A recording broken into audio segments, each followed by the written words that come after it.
क्या सरकार आपको जैसा चाहे वैसा जीने को कह सकती है? बिल्कुल नहीं।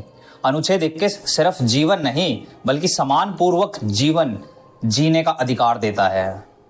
अनुच्छेद 21 article 21 declares that no person shall be deprived of his life and personal liberty except according to procedure established by law.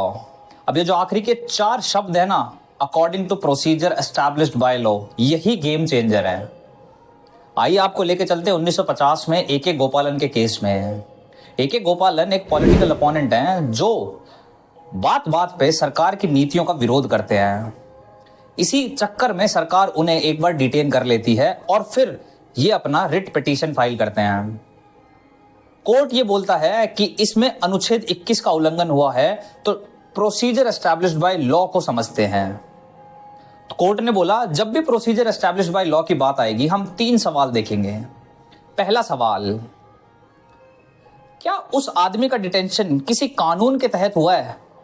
दूसरा सवाल, क्या वो कानून बनाने वाला लेजिस्लेचर इतना कॉम्पिटेंट था या उसके पास इतनी पावर थी कि वो उस कानून को बना पाए? और तीसरा सवाल, क्या जब वो कानून बन रहा था तो सही प्रोसेस फॉलो हो रहा था? अगर इन तीनों का सवाल सही है तो डिटेंशन वैलिड माना जाएगा और यही हुआ ए.के. गोपालन केस में। इन तीनों का जवाब हाँ निकला और डिटेंशन को वैलिड माना गया। 28 साल बाद लेके चलते हैं 1978 में इंदिरा गांधी की daughter in law Sanjay Gandhi की वाइफ मेनका गांधी को सरकार बोलती है कि आप अपना पासपोर्ट सबमिट कीजिए। मेनका गांधी ने क्वेश्चन किया कि ऐसा क्यों, तो सरकार ने बोला ये सिर्फ जनरल पब्लिक के इंटरेस्ट में आपसे आपका पासपोर्ट मांगा जा रहा है।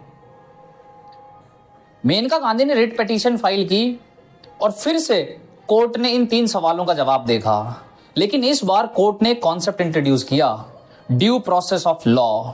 इसके अंदर बोला गया कि उस कानून को भी देखा जाएगा, क्या वो कानून रीजनेबल, फेयर एंड जस्ट है। यानी कि अब 4 सवाल पूछेगा कोर्ट।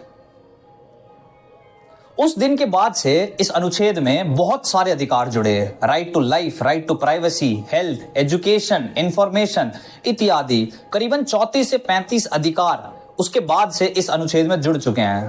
तो अगली बार अगर आपसे कोई पूछे ना तुम्हारे संविधान ने तुम्हें क्या दिया है, बोलना जिंदगी, वो भी इज्जत वाली। जय हिंद, जय भारत, धन्यवाद।